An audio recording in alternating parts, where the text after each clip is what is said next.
walking around the house. Look at her walk, look at her walk. Listen, something around the house. Yada, yada, yada, all around the house. So pull her closer.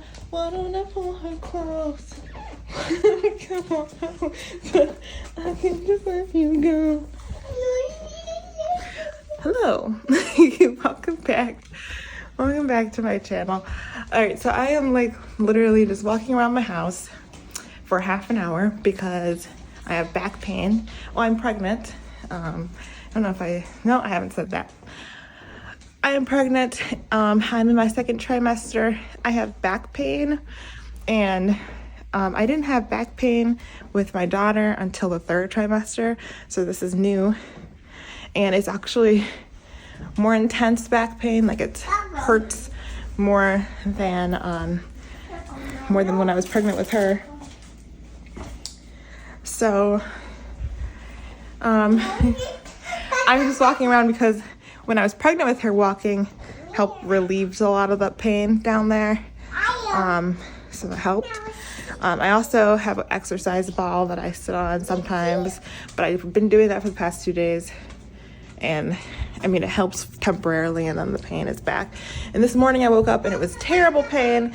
And like, it was like, as soon as I got up, it was like pain all on my back. It was terrible. So I have been dealing with that all day long. It has not stopped. It actually did stop for a little while. I had a heating pad on for several hours.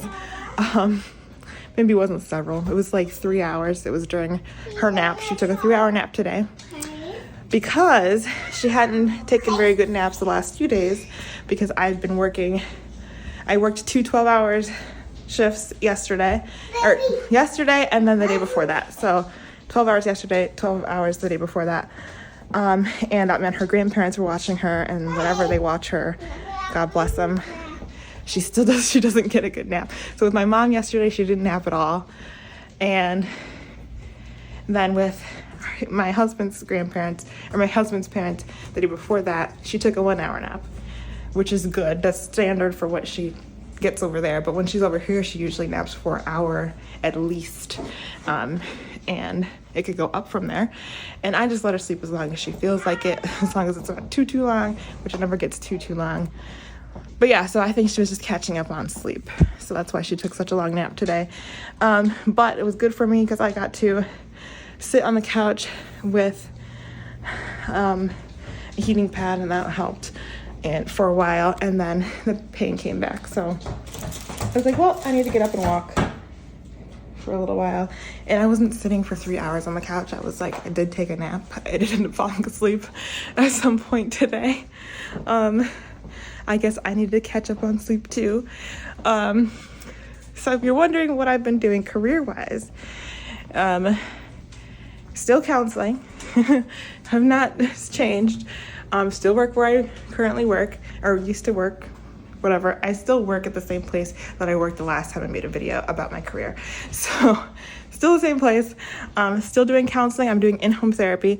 And I think that might be one of the reasons why my back pain is so bad now, is because I'm in the car a lot, driving to people's houses, and sitting down a lot doesn't help, which is why I don't like to be in the office. So we have in-office days at my job, and I don't like to be there because you just sit at a computer. I can do that at home. What's the point? Those are the days that we do if I have any meetings that are like needing to be in person, which the only in-person meetings that really need to happen are the ones that happen with my boss, because she doesn't like meeting virtually with people. Other than that, the rest of the team doesn't mind virtual meetings, and that's what we do every week. But when meeting with her, for whatever reasons, I do them on my in-office days. I prefer to do it that way. And anyways, that's the only reason I come into the office, for those meetings. I mean, I come in because I have to, but realistically, what am I getting done there? Not much that I can't do at home. The only thing I will say, though, is having those in-office days is good because I get to talk to my coworkers, and that's nice, because especially for the people who are stuck in the office all week long, I think that they get to wanting to like connect with us too, us more remote workers. And I also want to connect with my coworkers because I'm mostly remote and traveling in home therapy sessions and stuff. So it's nice to talk to coworkers and catch up. But again, is that really work related? No, not really. It's more social, right? So work wise, there's nothing I do in the office that I cannot do at home. Anyway, but yeah, the sitting down a lot is really bothering my back. It sucks. So I need to figure out, maybe I'll get like a standing desk. We have one in the office, but it's not being used. And maybe I'll just have them move that to my desk so that I can stand up when I'm in the office. It's a good idea. I will ask them to do that for me. Cause yeah, sitting down is great, but I can't do it too much pregnant. It hurts too much on my back. I don't know what it is. I'm not a doctor. I'm not an OB. I'm not an orthopedic, whatever. I don't know what changes happen in the second trimester or throughout pregnancy to make your back hurt. I mean, obviously there's like the weight distribution, but like there's other, like, I mean, I had back pain in the first trimester, so that can't be the only cause of that. So anyway, that's where I'm at. Data analytics, how am I doing with that? So when I got pregnant, I actually paused on training, on the data analytics training, because I got to the point in the training where it was actually becoming challenging. And if you've ever been pregnant, you know the first trimester is like exhausting. It's probably the most exhausting trimester for me anyway. And I could just do the bare minimum, honestly, like getting out of bed, getting ready for the day, taking care of my daughter, and doing my work. That was it. I wasn't cleaning, I wasn't cooking, I wasn't doing anything else. Like any chance I got to sleep, I took it. So I wasn't doing anything. And the training, I had gotten to the point with the training that was actually starting to be more challenging for me. I think I was doing more with SQL or something. And I was like too mentally exhausted. I was too exhausted for that kind of mental activity of learning new things. So I was just like, let me just pause on this, and I will come back to it when I get out of this trimester or when I feel better. And I do feel better. So I am planning to pick that back up on the work front with data analytics. I did start doing my study on the effectiveness of our clinical program. Very early stages of it still. I started dummy variabling or dummy coding. There we go. I started dummy coding my clients so that, just for research purposes. And they all do sign a consent form at the start of therapy saying that we may use information for research purposes or grants or other things like that. So don't worry, we're good. And I think honestly, this data will probably just be used internally, and it could possibly be used in our grant process, like when trying to get more money for grants, because we do have new ideas on creating a grief support group for children, because right now we have a grandparent support group for grandparents raising grandchildren, and we were thinking of creating a grief support group for children. There's a curriculum that my boss likes. I have not looked at it yet, but she is interested in that model, and I have to look at it to see if I also am interested in that model or not. There's other things that I've been thinking of just in clinical practice. I've seen a lot of children with social skills issues, and that's common with kids with trauma histories, because if you think about it, a lot of these kids, their parents have been using drugs, and so they've been absent from the household, whether it's due to incarceration, death, or just out doing drugs. And so these kids have been bounced from place to place, sometimes been at home alone, and really didn't have the chance to develop really good social skills. So there's a lot of boundary issues. excuse me, I'm out of breath because another symptom of pregnancy for me is always being out of breath. I have a red blood cell condition, and that basically makes it harder for blood to travel through my body. So my body works extra hard when I'm pregnant to make sure it's delivering blood to the baby and to me where I need it. And now I'm walking around and I'm talking, and so that's just more work for my body. But anyway, that's why I'm panting. What was I saying? Oh yeah. So yeah, you can see a lot of those issues.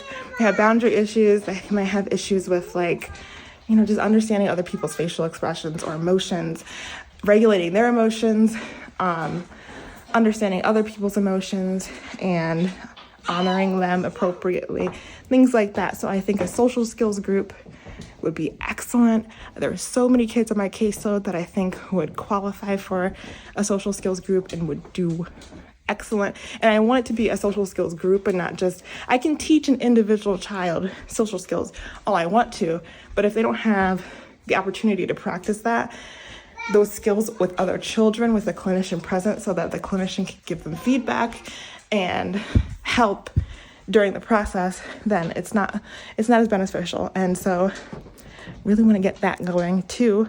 I think it'd be so awesome. But yeah, there's just so many things that we have ideas about.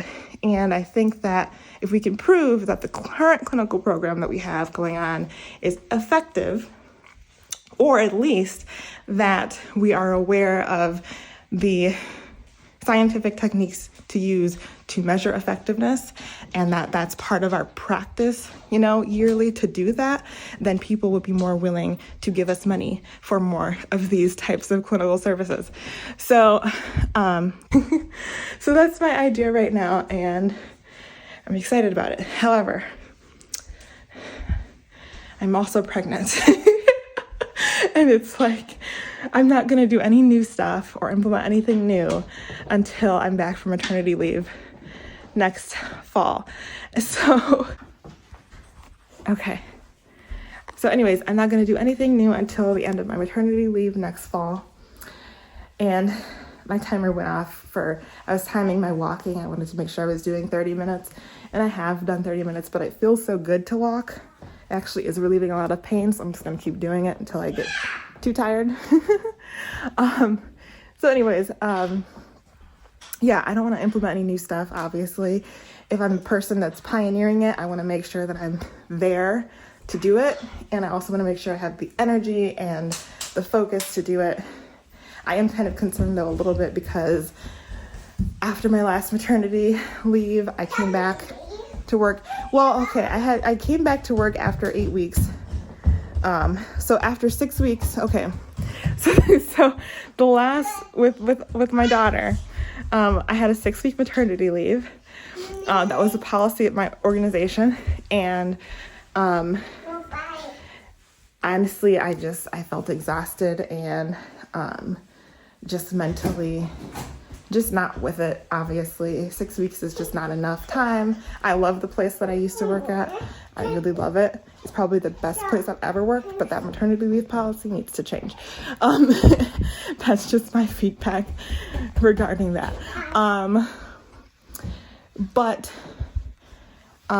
Anyways, what was I saying? Oh, so most of what I was doing, I was an executive director at a different nonprofit at that time. And most of what I was doing was remote anyway. So I figured, no, it's not great to have only a 6-week maternity leave, but I can do it. It's from home. It was during COVID too, so it was definitely from home. But we did, I had put in a notice that I was leaving before maternity leave, like way before, because I just didn't like the job. I liked where I worked. I didn't like the work I was doing, if that makes sense. So it's like sometimes you don't know if something's a good fit for you until you're doing it. And for me, I found that I like client-facing roles more than I like donor-facing roles, and that's just me. So I like serving people more than I like asking people, hey, for money, give me some money. So I got out of that and into a role that I enjoy, which is serving others. Which, I mean, executive directors serve others too by asking people for money. If it's not for the executive director, I couldn't do the things that I do, right? So everybody in a nonprofit is serving people. It's just the way you're doing it is different. And I prefer client-facing roles. And that's what I learned for myself in that year and a half of being an executive director. And that's why I left. So anyway, yeah, so I had a 6-week maternity leave there, but I also had another job. I was also a counselor. You might recall if you watch my videos, at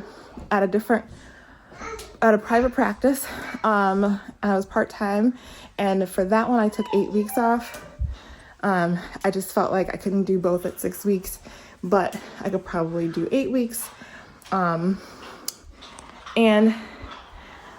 so it was a different experience than this will be, because our maternity leave policy is 12 weeks, which is great.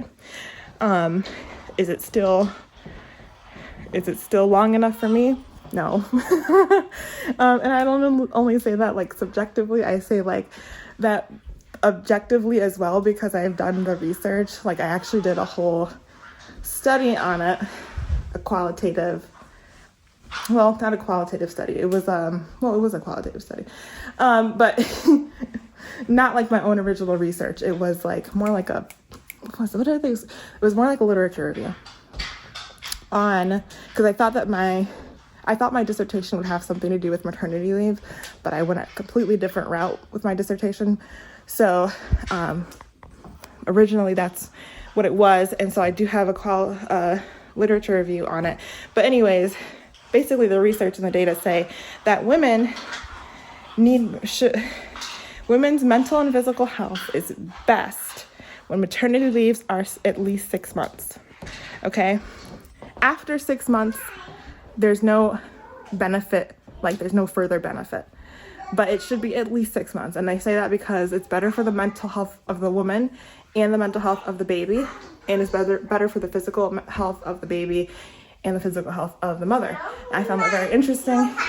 I'm in America, where the standard maternity leave is 12 weeks for most people, but sometimes you have organizations that have less, and they're not required to give you 12 weeks if they're smaller organizations and stuff like that, and it's perceived that like your leave would somehow greatly disrupt the organization. And I think that's why my other job, the executive director, gets 6 weeks. Well, everybody gets 6 weeks, and it's because it's a small organization. The national director is concerned, and the board's concerned that if we have longer maternity leaves there, that the organization will suffer greatly. So anyways, and it's just interesting because what that tells me and anybody else is that America greatly values money. We're a capitalist country. We value money. We don't care about families. We don't care about your mental health. We don't care about your physical health, but we care about money. So come back to work, okay? But it's just interesting. Like countries like Germany have such long maternity leaves. Canada has long. I think Canada. I had some. What are they called? Not coworkers. Peers. What are they called? Classmates. I had some classmates that are Canadian citizens, and I believe they told me that their maternity leaves are like a year, which is amazing. Can you imagine if your job was safe for a whole year while you were gone and you just came back and picked up where you left? Like, what a dream. So there was a point in my life where I was looking for remote Canadian jobs because I was like, that would be wonderful. I couldn't find any though. So anyway, here we are. But yeah, I think that I do have a boss that, with all her flaws, I do think that if I told her, if 12 weeks was approaching and I told her I really needed more time, she definitely would give me that time. I've seen her be very flexible with other women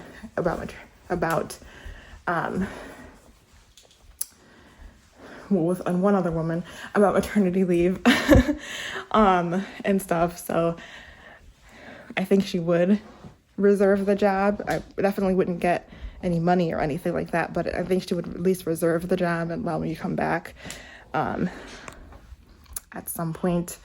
But anyways, I'm not planning on a long maternity leave, but we will see what happens, right? We don't know how the body is going to respond with each pregnancy and delivery and recovery. So we'll see. But what was that was a very long like tangent, and I don't know where I was going with it.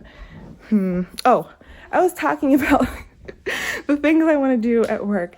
So yeah, that's why I well, anyways, yeah, I want to wait until probably the end of next year to start planning that stuff.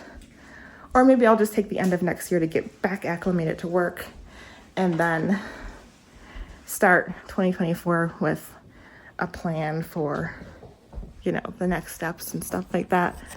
On the clinical front, where I'm at with that is I am like halfway through with my LPC IT hours. So I'm almost ready to get my LPC license. In my head, I'm almost ready because halfway it's not that long. But when you factor in maternity leaves and stuff, it does take longer. Which is why I'm glad that the LPC IT license is effective for like 5 years, and then after that you'd have to renew it, but it gives you plenty of time to get those 3,000 hours. I have a lot more clients than I used to, and some more intense cases than I was thinking that they would be. Some potential like personality disorders and presenting in some teens, and some obviously PTSD is the main thing I work with. But if you work in childhood trauma or trauma at all, you know that people with childhood trauma experiences have a higher chance of like developing those personality disorders in young adulthood, as well as bipolar disorders and things like that. So I'm seeing things like that right now. So more intense clients, and I'm trying to figure out how do I maximize services for them in the best way without feeling, because the other thing with kids like that is that they've gone through a lot of counselors, right? People who have said to them that they're not qualified to deal with their issues or, whatever. And I think that's one of the issues with the counseling profession is I do notice, no matter where I work or interned, was that counselors stay somewhere for maybe a year or two and then move on to something else. And I can understand it as a counselor myself. There are so many factors at play that make you want to leave. But also thinking about how does that impact the clients that we leave behind? And which is one of the reasons I'm thinking like, eventually I should get into private practice, because at a certain point, there's just more benefits to it than working for somebody else and having to deal with their policies and their issues, and their vision, versus like just doing your own thing, your own vision, your own policies that are flexible to your life. And I think that will help with clients as well, because you'll keep them longer because you're not leaving your own practice unless you're selling it. And usually people don't do that for years, So that's a long-term vision. But anyways, what was I saying? Or I guess long-term option. I don't know what I was saying. I don't know what I was talking about. But oh yeah, my clients. Oh, what you got? One of these? What was I saying? But yeah, that's a long-term possible vision. I know I've said so many ideas on my YouTube channel that people are probably like, what is she gonna do? I don't know, okay? Haven't you figured that out by now? I don't know. I'm just doing stuff until I find something that fits. Do you understand? Life is just one giant Well, life is a series of giant experiments, and you just keep trying new things until something fits.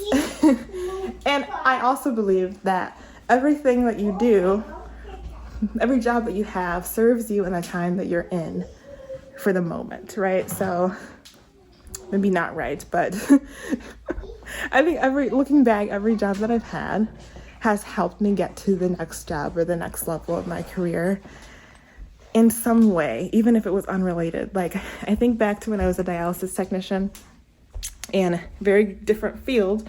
You're dealing with dialysis, you're dealing with needles, blood, more medical stuff. But there are things that I learned in that job that I spent 2 years doing, that I carry with me as a clinician in mental health. For example, I know that I can work long hours because I did it before. I did it already. I'm used to 12 to 17-hour days because I did it already. That's not new. Working those hours pregnant is new for me.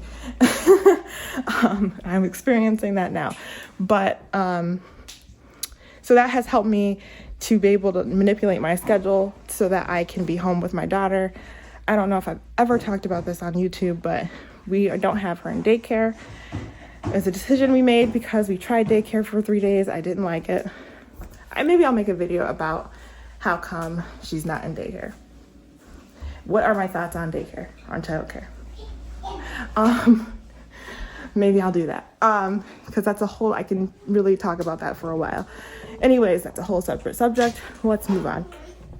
But yeah, so I learned that I can do that. I also learned about bedside manner. Not that I didn't have manners before, but there is something to be said about the dialysis field and some patients that are difficult to deal with, because they have all the feelings, they're basically on a machine for at least 3 hours a day, 2.5 to 3 hours a day for 3 times a week, sometimes more depending. And it sucks, right? If I had to do that 3 times a day, have somebody stick a giant needle in my arm, 2 giant needles in my arm, and be, cold and uncomfortable for 3 hours, 3 times a week. And then just also not knowing, am I going to get that kidney? Will I survive this? It's scary, But also, clinicians, technicians and nurses and doctors are human beings. And so it does get to you, especially when you're working those long hours, when people are just very rude to you or mean, or just very particular. Like, some patients really wanted things a certain way. They want their blanket folded just right, or they want, to do the tape a certain way, little things like that can get to you over the years. And I'm just speaking because I know so many people in the dialysis field. I have so many family members who are technicians, and those are the things that they complain about as well.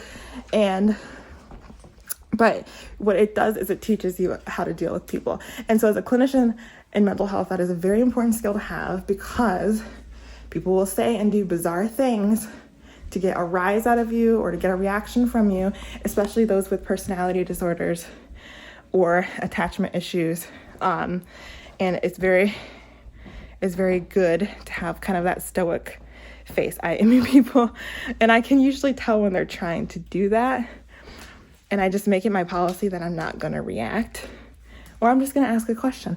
Oh, really? Well, what do you think about that? And just flip it back on them. I'm really good about that.